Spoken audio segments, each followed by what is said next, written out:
way there. That's always important, very important thing to know, where the bathrooms are at. And is the temperature okay for you guys?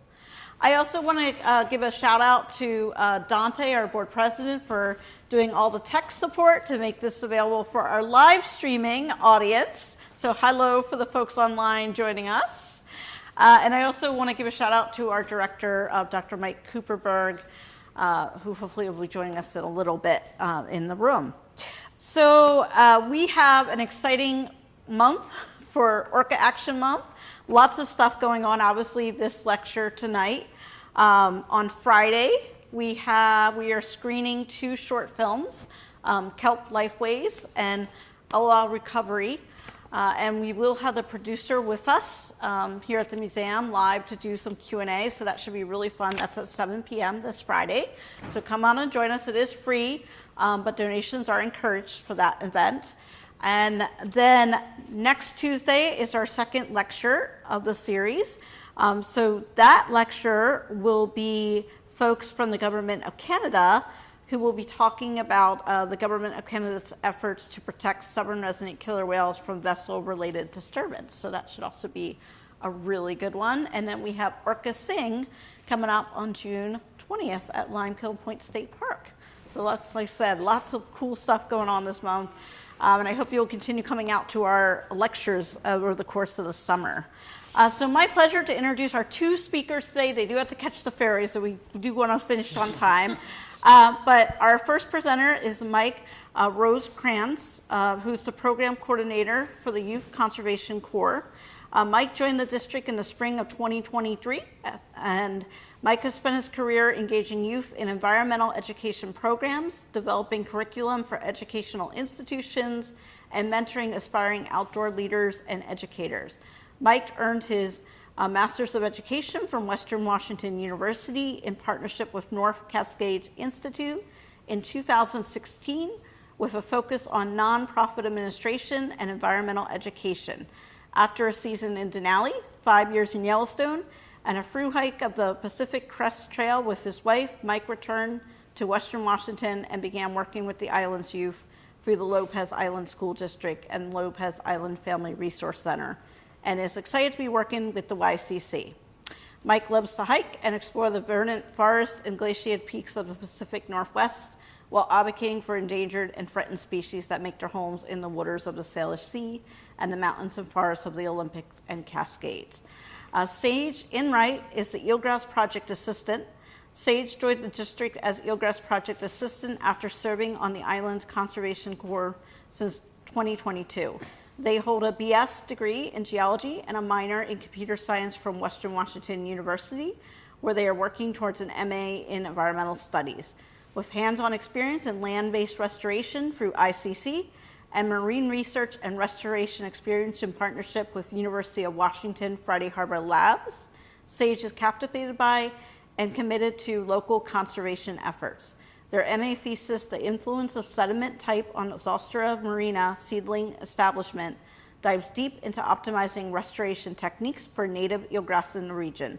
As a PNW native who grew up exploring the region by kayaking around the San Juan Islands, Sage combines deep personal commitment with scientific knowledge to aid in the recovery of this foundational species. So with that, I want to give a warm welcome, both online and in person in the room, to Mike and Sage. Thank you, Tracy, and thank you to the Whale Museum for hosting this series and letting us kick this off. So I hope we do it justice here. And thank all of you for coming, and a big shout out to Mitch over there who helped out with this presentation and these projects as well. So we'll dive right into it. Sage and I both work for the Conservation District right up the road here. Is everybody familiar with the San Juan Islands Conservation District? I see a show of hands. Okay, good. Some people are not. All right. So we've got some people who are going to learn some stuff tonight. Yay. Wonderful. And one of the programs in the Conservation District kind of umbrella is the Youth Conservation Corps, and another is the Eelgrass program. So we are kind of really collaborating our 2 programs this summer to do some eelgrass restoration, as both programs are kind of in a transitional period where the YCC is transitioning from a lot of just noxious weed removal and trail work into more citizen science. And Eelgrass is really incorporating YCC to do a lot more of their heavy lifting and biotech work, which we'll talk a little bit about here tonight. But first I'll begin with a little bit about the history of the Youth Conservation Corps, as it is a very valuable program that's been around for a long time in the islands and serves this community from, like I said, noxious weed removal and trail building to all kinds of habitat restoration and community service projects. So the Youth Conservation Corps engages local youth ages 12 to 18 in hands-on conservation environmental-based projects throughout the 8-week summer program. We engage anywhere from 36 to 45 youth through our 3 island crews on Lopez, San Juan, and Orcas. And collectively, we contribute over 3,000 hours of community stewardship to the San Juan Islands every summer. And I'll talk a little bit more at the end of the program how we're expanding program and doing a lot of off-year stuff. I know someone from Spring Street School is here. We just, no? Used to be, yeah, okay. Yes, we just wrapped up a cool project with Spring Street last week. So we're really expanding our programming, getting out into the community, and engaging with the schools more often now, and really expanding our reach. So I'm going to talk a little bit about the history of the Youth Conservation Corps here. So it started on Lopez in 2007 by Nick Teague. And if anyone's from the islands here and familiar with the conservation organizations and public lands, Nick Teague is a pretty well-known name. He was with the BLM as their rec planner for many years. And Nick just found the youth on Lopez back in the early 2000s really had a lack of outdoor education opportunities. And it was wanted, it was desired by the youth. So it started as an Eagle Scout project in 2007. And after that first year, Nick just found that there was just a huge call for community support, and the youth wanted more.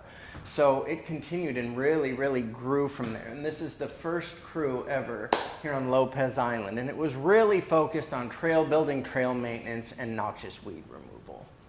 And something kind of cool about this picture is this little girl right here.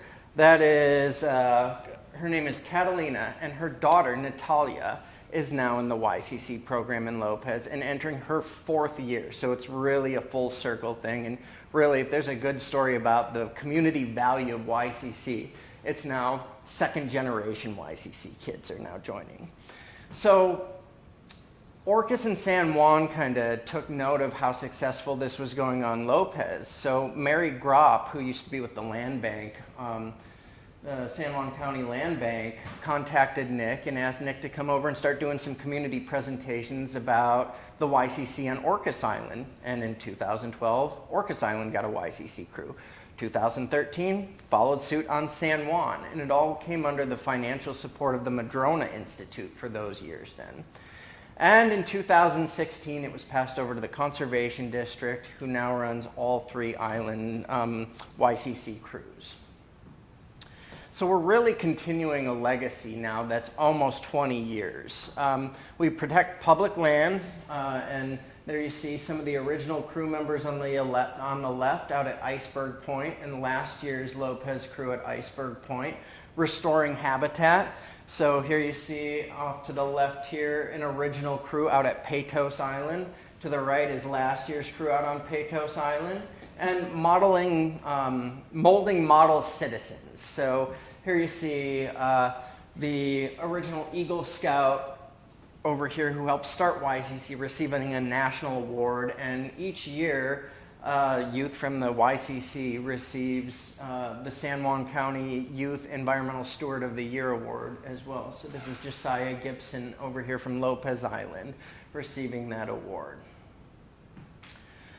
All right, and a big thing that we do in addition to, like I said many times already, our trail maintenance and our noxious weed removal is we're really delving into habitat restoration now and ecosystem restoration and getting into citizen science. So I'm going to take a few moments to talk a little bit about each of these areas here and kind of wrap up with marine, because here you see our big project last year, which Mitch actually helped establish, getting these kids involved in eelgrass restoration. But one big thing we do, after the big fires on Maui a couple years ago, the county took a lot of measures to really go about fire mitigation. And the county's been utilizing YCC to really collect down woody debris, collect piles of that excess woody debris in forests around the county here. And in the fall, the DNR will come in and burn those piles. We'll also reduce ladder fuel, which if anyone's ever been in a deep dark cedar forest, you'll notice that the shaded limbs kind of die off, and that creates a lot of fuel for fires to climb up. So we're removing some of that ladder fuel, putting them in those piles, and like I said, the DNR comes in the fall during the wet season and will burn that, and reducing fire danger in the islands here. Some prairie restoration that we do. American Camp has a large seed bank down at the national park, and I think 9 days this summer our San Juan crew will be down there collecting seeds for that seed bank. In the past 2 years, we've also gone out to Yellow Island to help collect and propagate native camas and chocolate lily out there too, so we're really helping to restore some of those native plants as well. Some forest restoration that we're doing a tree ring analysis over on Turtleback Mountain, and we're doing a big stump survey, old growth stump survey on Beecher Preserve over on Lopez to help a forest management plan with the San Juan Preservation Trust. And riparian work, we are helping to install beaver dam analogs throughout various areas to help slow stream flow. That was a tongue twister. To make sure that our plants like willows and other riparian plants are able to propagate, providing habitat for songbirds, insects, and all other kinds of wildlife. And finally, marine. Now, we live in the islands, and for a long time, as long as this program's been around, we were not doing any marine work, which seemed pretty crazy considering we are a marine ecosystem. So thanks for the help of Sage and Mitch back here. Mitch and I collaborated, two guys who grew up right near the great ocean of Lake Superior in Wisconsin. So yeah, two guys not growing up anywhere near an ocean, came up and wound up in an ocean.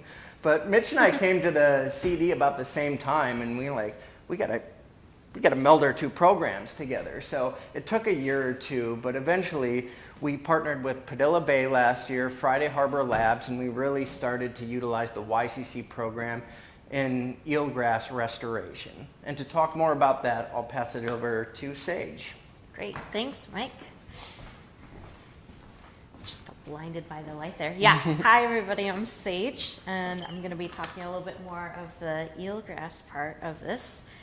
Okay, so hands for anybody who knows eelgrass. And that's, Mitch, put your hand down. Anybody besides for me and Mitch? Okay, so, once I get like a half hand, I get another half hand. Maybe you've heard of it. Maybe you think it's just a green plant. That's great, that's cool, awesome. So we have stuff to learn about. Okay, so eelgrass. Eelgrass is a marine flowering plant. So that means that it's a plant that's in the water that actually flowers, which is really cool. It's a very, very unique plant. And the native eelgrass here is Zostera marina. This species belongs to the seagrass genus. And notice we're talking about species and genus because this is a science talk. And so there's about 72 known species within the seagrass genus there. They're also really incredibly old. So seagrasses evolved from terrestrial plants that revegetated the ocean 70 to 100 million years ago, which is pretty insane.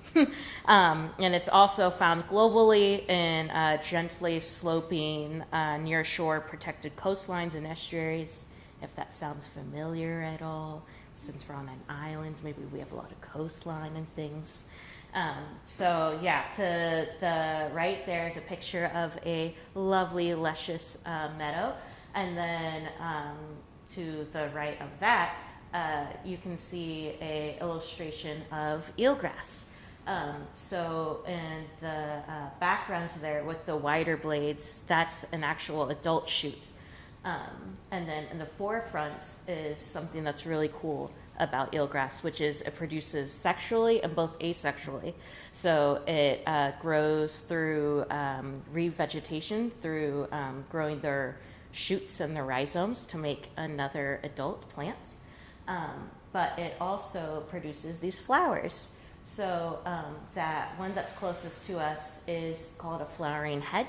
And you can see within those little packets are called spathes, and then there's seeds that grow within those little packets, and they go and get released into the ocean, and then they grow, hopefully, into more eelgrass. So why are we talking about it? Why is it important? I like this diagram a lot because it has a lot of pretty creatures that we all like to see. So a lot of things that's important about eelgrass, but I like to think about it more of a actual ecosystem within itself rather than just a species because of the number of things that it actually lives with and supports. So you can see that we've got some of our, I guess it's not in there, but a lot of our Dungeness crab like to go in there. A lot of our sunflower stars, our Pycnopodia, and it also is a nursery ground for our foraging fish. So herring actually like to lay our eggs within those meadows and on those blades because those are nice kind of calm areas where the water moves slower and it actually increases the water quality there. And something that's really important about herring and foraging fish and salmon is that they like to feed our orcas. And so hence Whale Museum. I am pointing out this K35 Sonata that I looked up because this guy actually dived 500 feet for a salmon, and I thought that was pretty cool. Some other things about eelgrass is that it's actually helping climate resilience. It stores carbon within the sediment in itself for up to twice as long and twice the amount as terrestrial Amazon tropical forests, which is really cool. It's also very, very important in this day and age. So you can see by maybe losing some of this, it's kind of doing an increase almost of that climate there. And then also included in this other picture is this type of stick type tool that was used to harvest eelgrass. So what was shared through traditional ecological knowledge is that eelgrass is also was used by the Coast Salish as food. So it is a cultural resource as well. Okay, so where is it on the islands? That's kind of a big question right now, and it's also shifting. So you can see here some trending pictures that and diagrams. So I have a picture here from 2007, and then in the bottom is from 2025 of Shaw of Picnic Cove. It's a fairly dramatic difference. And so here within the San Juan Islands, we are actually seeing some major declines compared to within our state and specifically within Puget Sound. Our declines have been more drastic, especially within our two different tidal zones. So we have intertidal, that's the zone that's closest to our shore, and then we have our subtidal zone, which is a little bit farther from shore. So in our intertidal zone, we're seeing more of these major kinds of declines, like what's showing up in that picture. And then through the DNR Puget Sound Seagrass Monitoring Report, and this is just from 2018 to 2020, or I guess this report's from 2000 to 2020. You can see the long-term trends. That's a lot of red dots, a few green. But the recent trends, all of those red dots are just declines and the greens as inclines, but you can see that it's all just turning into declines, unfortunately. So that's a question of what's being done about this. Since it's important and since it's declining, came the eelgrass restoration program. So through, what was it, about like 7 years that the eelgrass restoration started, at least the program. And then for the past 3 years, we've really been kind of honing in what we've been trying to do as far as piloting seed-based restoration projects and more of restoration methods to shoot into a large-scale range. So the first steps that we've been doing is doing a harvest. Now that sounds a little bit contradictory if we want more plants out there, but like we talked about before, there's the flowering plants. So what we would do is go and harvest the seeds from more of the subtidal meadows that are doing better comparatively to the intertidal zones. Then we would go and put them in storage, or our harvest tanks as we called them, at Friday Harbor Labs.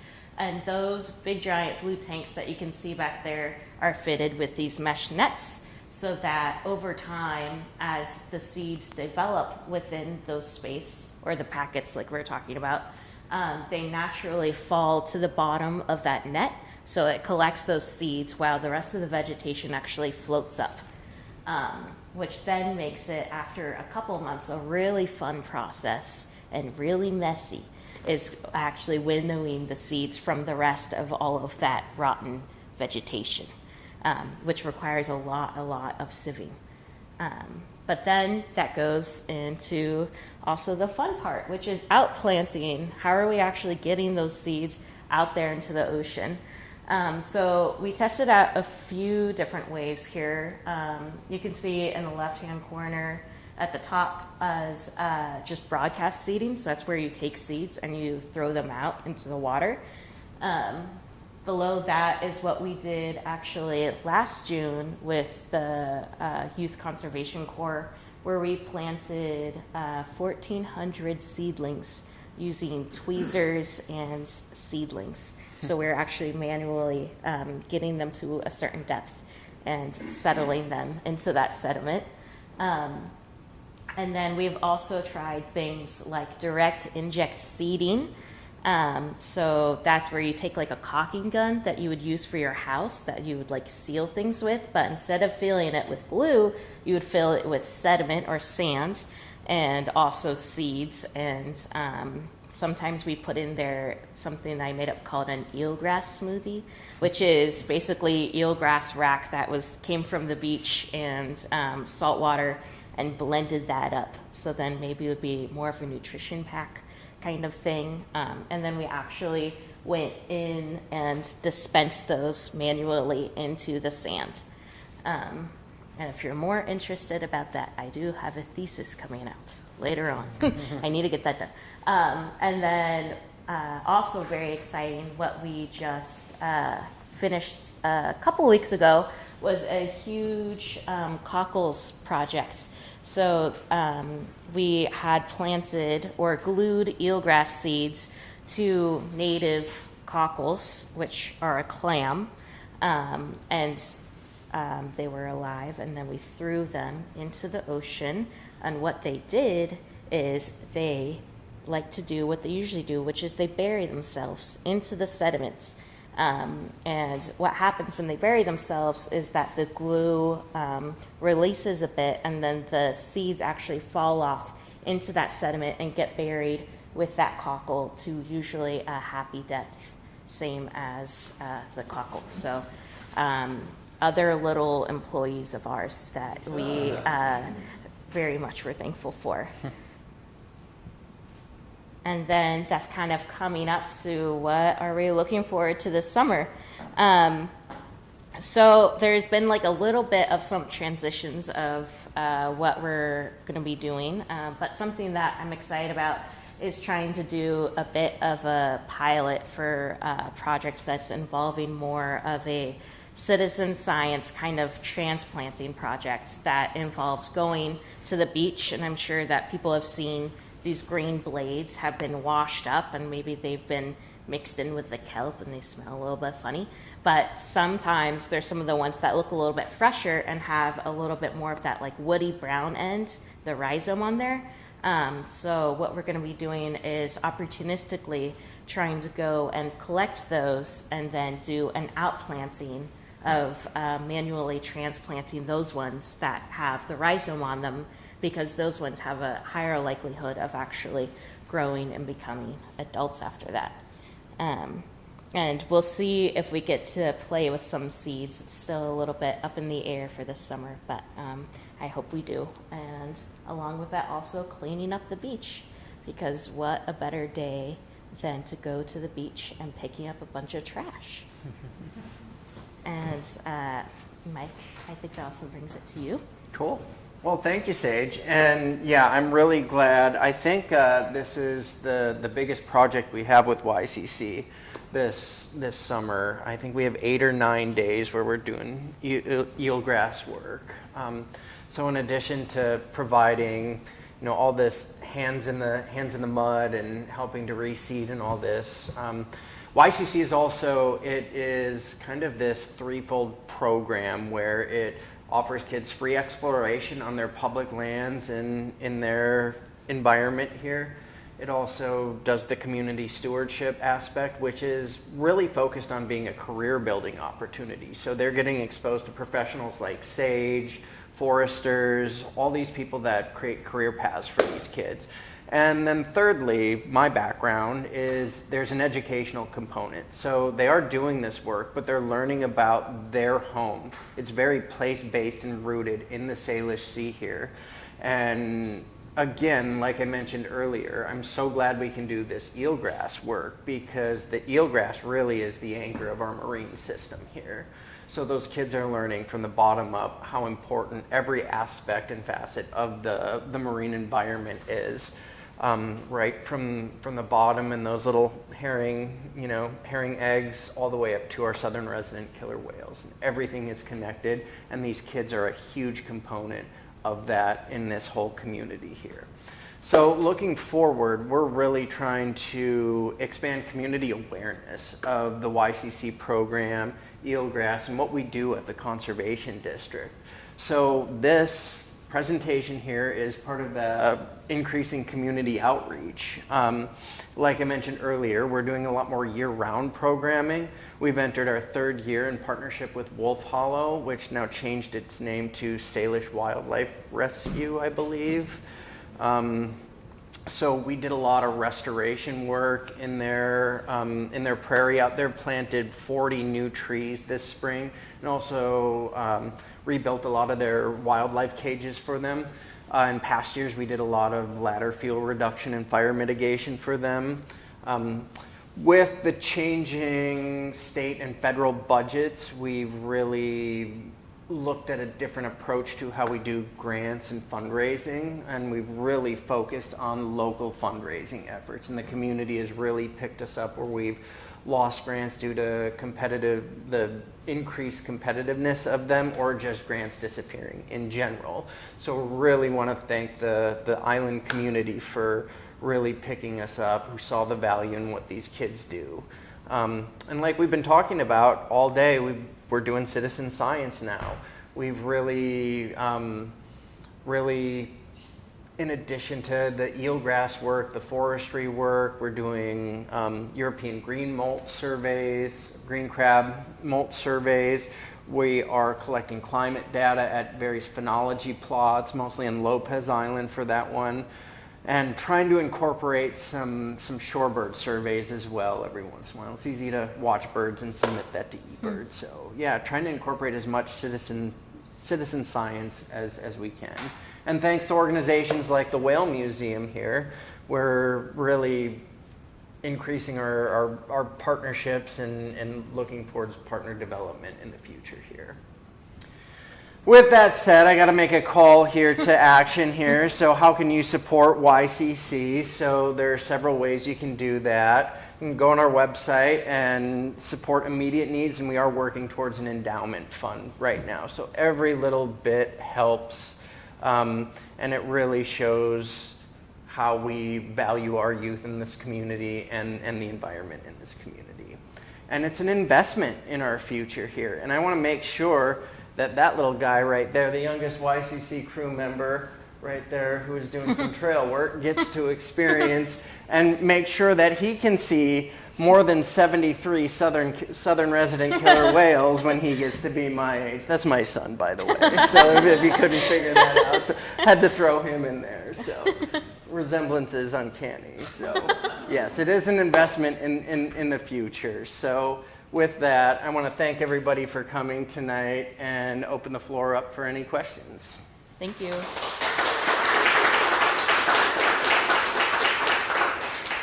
So when you do take questions, I do have a request for the online audience. Can you please repeat the question before you address it?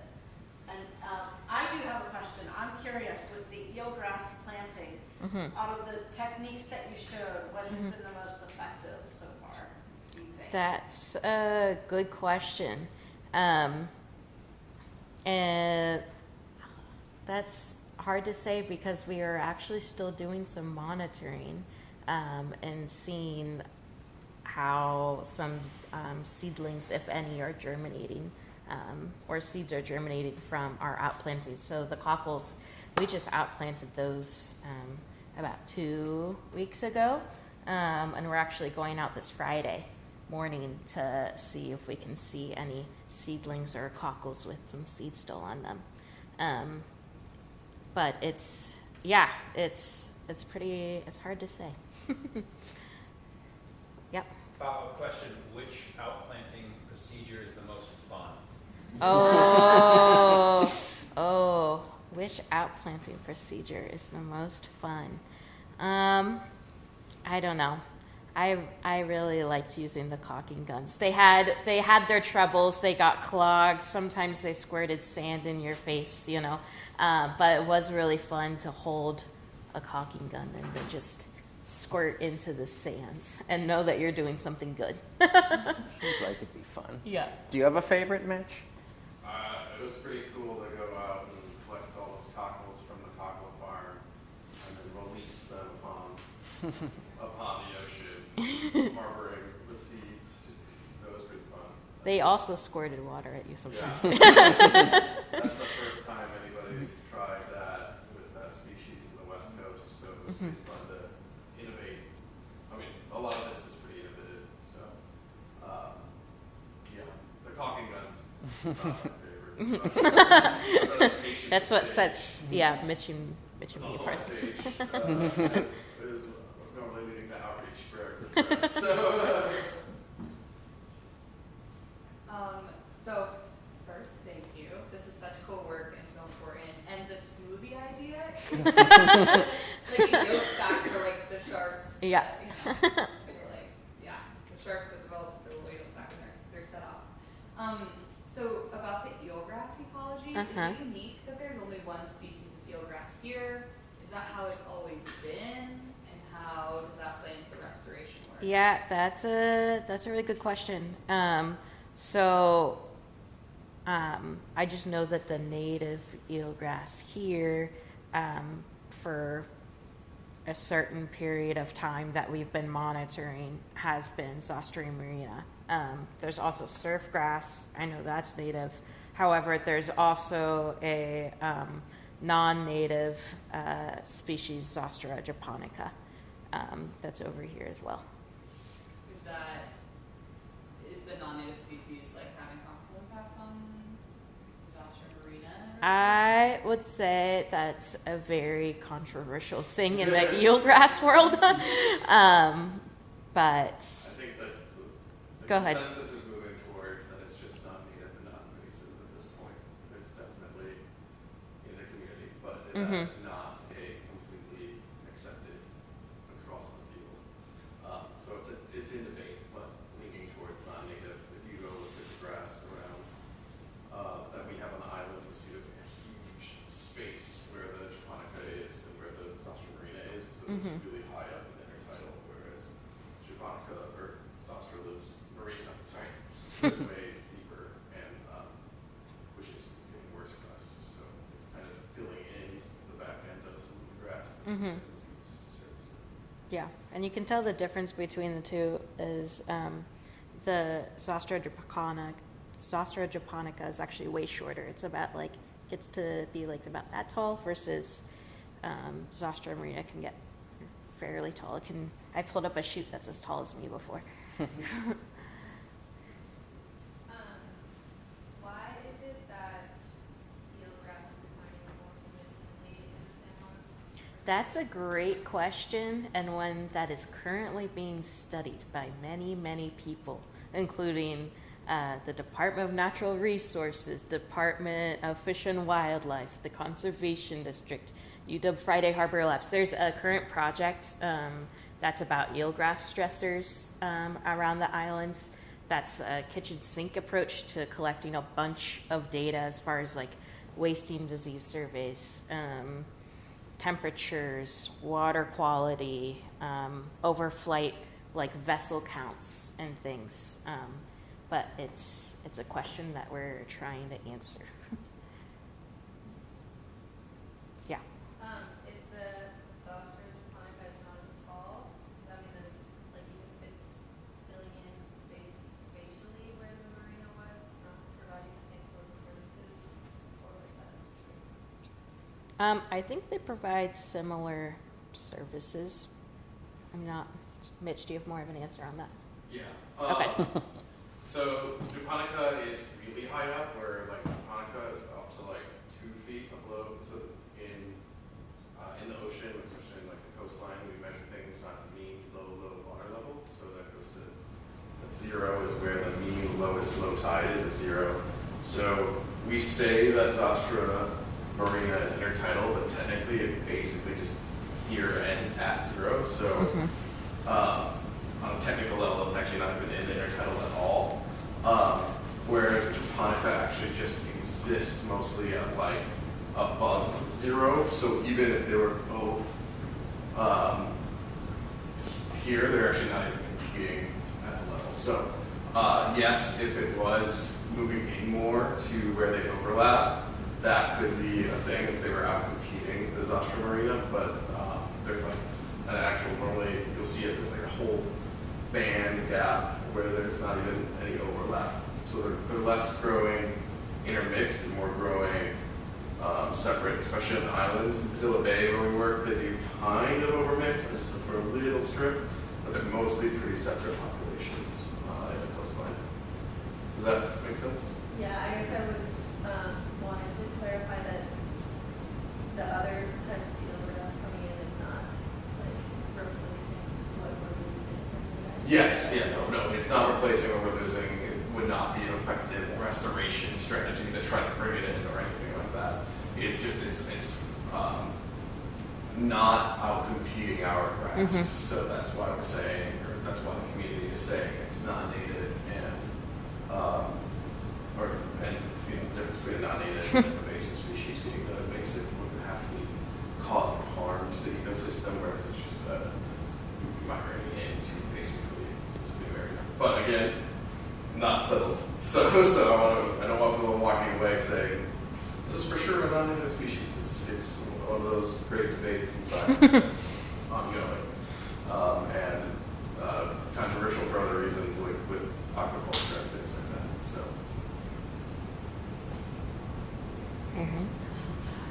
So like seagrasses are all over, and I know some other regions they're also facing similar challenges and restoration practices. And are there like similarities between either the challenges that the different regions are facing or like restoration practices? Yeah, for sure. So a lot of the restoration practices that we were piloting in this region were actually utilized in other regions. First, like the dispenser inject method was from someone from, was it Denmark?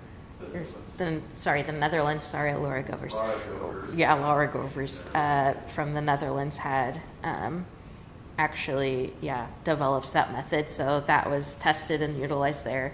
There was the, the cockles came from the East Coast. where they were using clams and gluing them and throwing them out. Broadcast seeding has been used in many places. So yeah, it's been used in a whole bunch of other places, the methods that we've been trying to test and pilot here on the West Coast. And I think a lot of the things are similar, at least through our, there's a seagrass transboundary group that Mitch and I are both connected to. And something that we've been noticing is a lot of ulva, so a lot of the sea lettuce increase. And I've been hearing about that in the transboundary groups about having that be something. However, I think there's still a little bit of studies being done whether that's the impact of the increase of that sea lettuce and that ulva on the eelgrass itself. Mitch, I know there's something to say about that. I've got a question for Mike, actually, but Sage also probably have input on it, is we're coming from the perspective of a youth group working sort of like mostly on land, is what sort of challenges are there to accessing the marine realm that you've seen that have been a lot different, or things that, you know, are lacking from the community, not that it's lacking, but things that would make this access easier from your standpoint? Yeah, thanks, Mitch. The question was, what are some of the barriers that you face to getting access to the marine environment and restoration projects in the nearshore environment? And a lot of it is just access to resources like proper gear, waders. I know last year a big problem was we sent all these kids out in tennis shoes and shorts, and they're just wading around in the muck. So we don't, and that stuff is pretty expensive. So that's where things like the endowment campaign could really help out, and campaigns to raise more money for resources really would help out. Getting access to various locations as well is a challenge. Transportation is difficult. We partnered with Padilla Bay last year, and just the logistics of the ferries. We had to do a camping trip, so the logistics of booking campsites and transporting the kids, getting vehicles, all of that. Our boat just broke down for the CD, and that can't transport 12 kids and 2 crew leaders and a partner we're working with.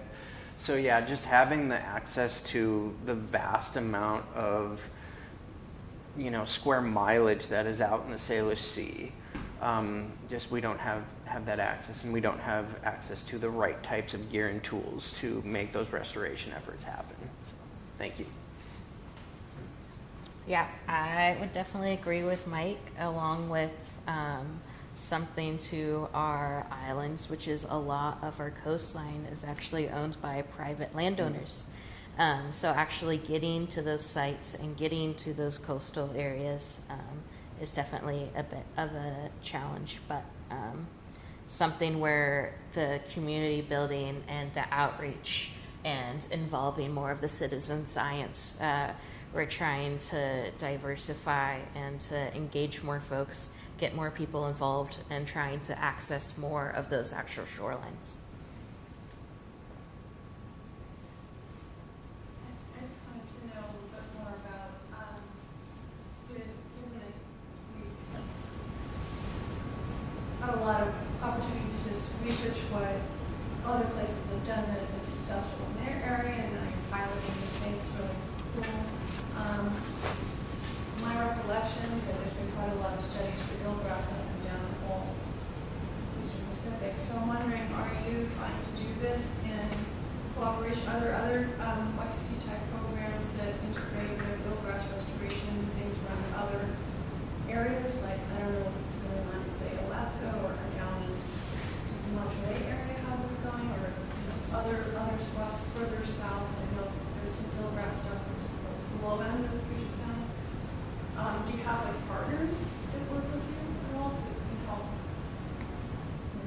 help identify things that are faster, better in their locations that are similar to ours? Yeah, I would say definitely through, like I said, that like Transboundary Seagrass Collective, we've definitely been learning many more things. I've been trying new things out, hearing similar difficulties that people are having. But it's something that everybody is still figuring out, I would say, is seagrass restoration. It's a constantly developing thing to figure out how best we can increase the acreage of eelgrass in our areas that it's declining.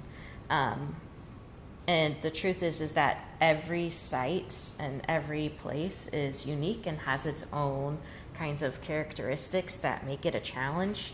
And what we've noticed is that even from our own sites, each meadow has its own things specific to itself. Like the seeds, they flower at different times, from Shaw to San Juan to even places around San Juan specifically. And so it's trying to get all of those resources and things and then trying to apply it here. But we are, definitely trying to talk to people and are constantly trying to get resources and things that we can compare and contrast from.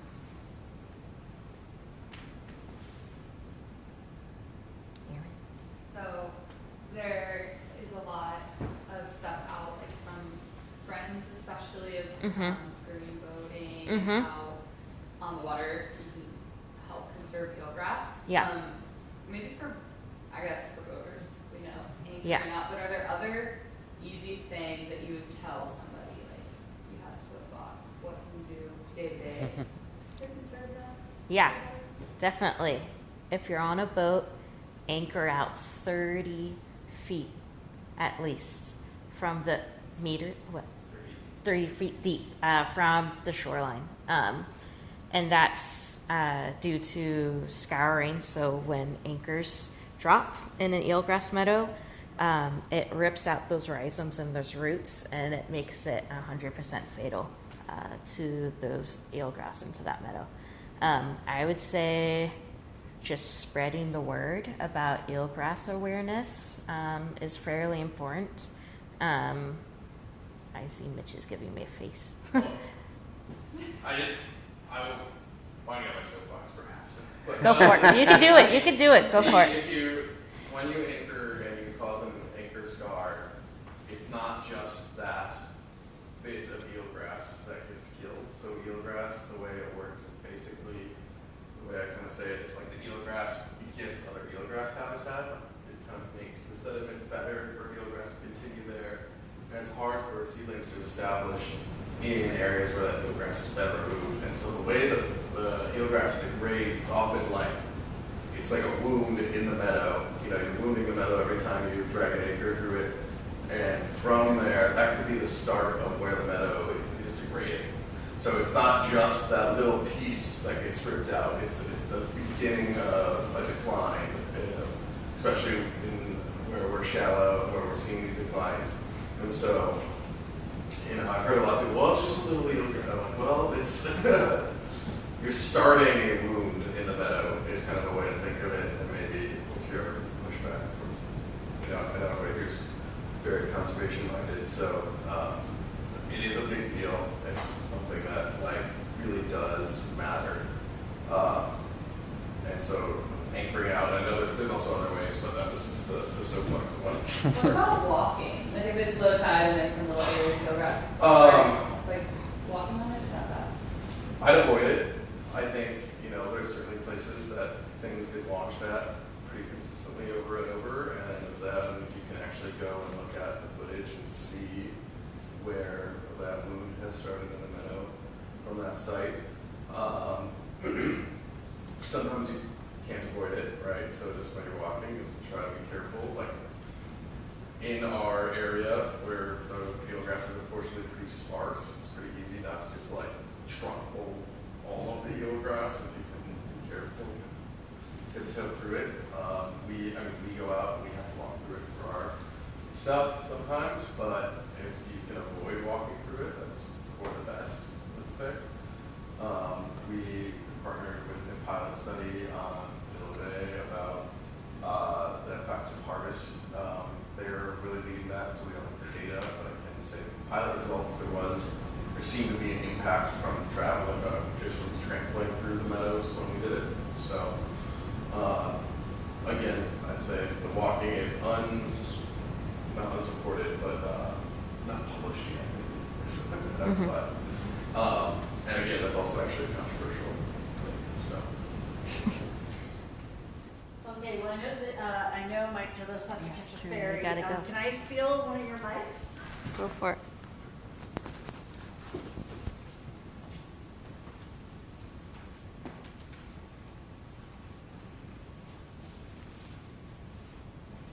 Nice job. You did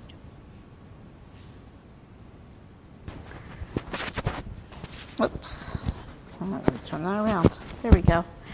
All right. Well, I want to give a super big thank you to Mike and Sage for coming out and talking to us about eelgrass today. So thank you so much. Your very own wine glasses. With intertidal critters, because, you know, it's appropriate with eelgrass. I want to thank all of you for coming out to our first lecture. Hopefully, I'll see some of you on Friday. So Friday's event is in person here at the Whale Museum. So for our online audience, unfortunately, that's not a virtual option. Tuesday, next Tuesday, that lecture on the 16th, that one is going to be fully virtual. So it's not going to be here. It's going to be through Zoom. So for our online audience, you can absolutely participate in that. And I hope everyone in the room is going to participate as well for that. And I hope everyone has a wonderful evening. Again, I want to give a shout out to Dante and to our director, Mike, who's in the audience now. And just thank everyone for coming out. Have a good day.